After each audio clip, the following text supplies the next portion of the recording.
Terima kasih Anda masih bersama kami di program spesial pemilihan Presiden Amerika Serikat. Sudah semakin banyak negara bagian yang sudah menyelesaikan penghitungan suara. Jawaban terkait siapa Presiden baru Amerika Serikat pun semakin terlihat.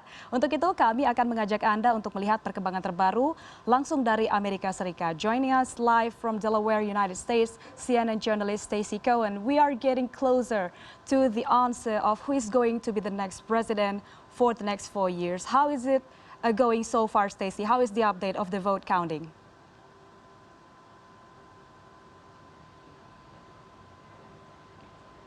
You know, I think what's happened is that early on, we had many states that came in clearly and concisely for one candidate or the other. The ones we expected to go for President Trump did so. The ones we expected to go for Vice President Biden did so. And now we're in a situation where some of the remaining and most critical states are very, very close, and those vote counts are going slowly. We also have a huge number of mail-in ballots that need to be counted.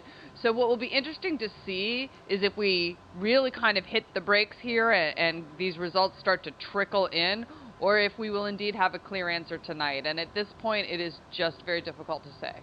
Yeah.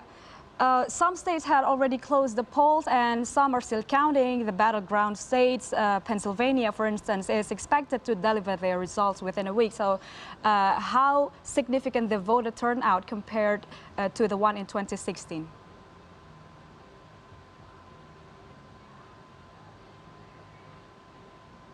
Well, I think most states are reporting record levels of voting, both through mail-in voting, early voting, and in-person voting today. Now, what was interesting is the vast majority of people who make predictions expected that the Republicans would be the ones at the polls voting today, and that if the count dragged on into absentee ballots and early votes, that those would be the Democratic votes that were likely to come in. Depending on how close this is, it may come down to those, thousands of votes that were sent in by mail months ago in some cases. Okay. Stacey, Delaware is the hometown of Joe Biden. Is there any information of Joe Biden's whereabouts?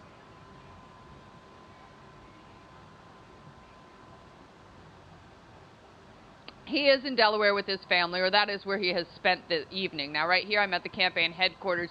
There's a stage set up behind me. I don't know if you can hear. We've had music off and on all night. And just within the last hour, I would say a large number of cars started filing in the parking lot. Because of the pandemic, there is no large public gathering permitted, so everybody will be in their individual cars, hoping that they get a chance to see the candidate that they support, Mr. Joe Biden. They are certainly hoping he will appear here tonight. Yeah. Last question, Stacey. In normal years, results would start flowing pretty quickly and we might have a good picture within hours. But given the situation, it seems we all have to be quite patient a little bit. When can we expect the result?